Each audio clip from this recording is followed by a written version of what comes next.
আজকে চলে এসেছি আমাদের পাড়ার নাট মন্দিরে। প্রত্যেক বছরের মতো এবছরও বড় করে মন্দিরে অনুষ্ঠান হতে চলেছে। এদিকে সব প্যান্ডেল আর লাইটিং লাগানোও কমপ্লিট হয়ে যাচ্ছে। এই নাম কীর্তনের অনুষ্ঠানটা বিগত 40 বছর হলো পালন হচ্ছে। 4-5 বছর ধরে এই অনুষ্ঠানটা আরো বড় আকার ধারণ করেছে। ঠাকুরগুলোকে পাশেই রাখা হয়েছে, পরে মন্দিরে সুন্দর করে সাজিয়ে রাখা হবে। এদিকে মন্দিরের আসরটাও দেখতে খুব সুন্দর লাগছে। কালকেই কীর্তনের প্রথম দিন।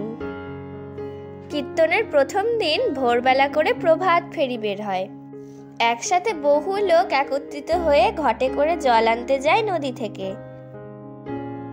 প্রত্যেক বছরের মতো এবছরও ভোরবেলা প্রভাত ফেরি বের হয়ে গেছে। তোমরা সেটা দেখতেই পাচ্ছ, এখানে কত লোকের সমাগম হয়েছে। বলা যেতে পারে এখানকার আশেপাশের এলাকার মধ্যে আমাদের এখানকার হরিবাসরটাই বৃহত্তম।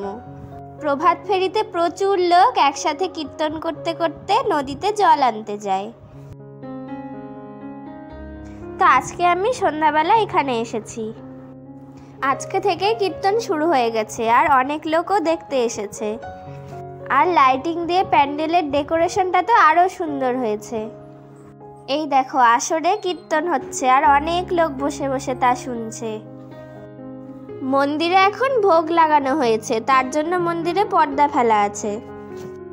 নাট মন্দিরে অনেক ঠাকুর আছে। রাধা গোবিন্দের পুজোর সাথে সাথে এখানে কালী পুজো হয়, দুর্গা পুজো হয়, আবার শিব পুজোও হয়, আবার জগন্নাথ দেবের রথযাত্রাও পালন করা হয়। এখন আসরে সন্ধ্যা আরতি কীর্তন হচ্ছে। আমি একটু কীর্তন শুনে ঠাকুরকে প্রণাম করে বাইরে বেরিয়ে এলাম। কীর্তনের কয়েকদিন এখানে সবার জন্য দিবারাত্রি প্রসাদের ব্যবস্থা করা হয়। তাই সকাল থেকে এখানে সবাই এসেছে সবজি বানাতে। দূর দূরান্ত থেকে অনেক লোক এসে এখানে নিজের মনে করে অনেক কাজ করে। এখানে জোর কদমে সবজি বানানোর কাজ চলছে। আমাদের পাড়ার পাশাপাশি অন্য পাড়া থেকেও অনেক লোক এসে এখানে কাজ করছে। সবাই মিলে ভাগ ভাগ করে অনেক রকম সবজি বানাচ্ছে। আর এদিকে লঙ্কা ধোয়া আর বাটার কাজ চলছে। আর এখানে টমেটো বানানো হচ্ছে, চাটনি রান্না হবে বলে।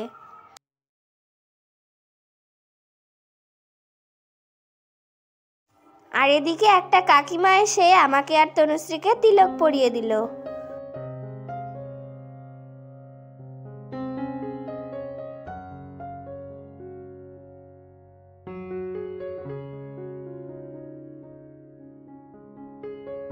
যতদিন ধরে এই কীর্তন হবে ততদিন ধরে এখানে সবজি বানানোর কাজ চলতে থাকবে। এই সাইডে আমাদের পাড়ার অনেক জেঠিমা আর কাকিমারাও এসেছে। এখান থেকে তোমরা হয়তো দেখতে পাবে যে পুরো জায়গা জুড়ে সবজি বানানোর জন্য কত লোক এসেছে। সবাই এখানে নিজের মনে করে কাজ করে যাচ্ছে।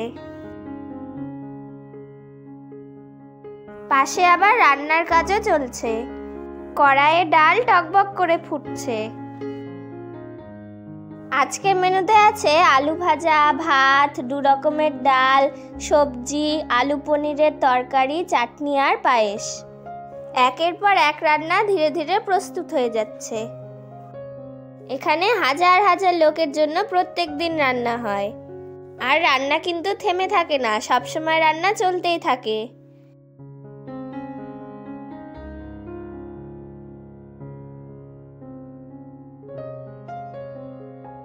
এদিকে ডাল, আলু ভাজা আর চাটনি প্রায় হয়ে গেছে, আর পাশে পায়েস রান্না হচ্ছে। দুপুর 12টার অন্নভোগ ঠাকুরকে দেওয়া হলেই এইদিকে প্রসাদের ব্যবস্থা করা হবে। এদিকে অনেক ঘোরাঘুরি করার পরে আমি চলে গেলাম মন্দিরে। মন্দিরের পাশেই প্রসাদের ব্যবস্থা করা হয়েছে। দেখো, ঠাকুরগুলোকে দেখতে খুবই সুন্দর লাগছে। মন্দিরের ভোগ এখনই লাগানো হবে। আমার সাথে রিমা আর তনুশ্রীরাও এসেছে। সবার মতো আজকে আমি এখানে প্রসাদ গ্রহণ করব। এদিকে আবার কীর্তনও হচ্ছে।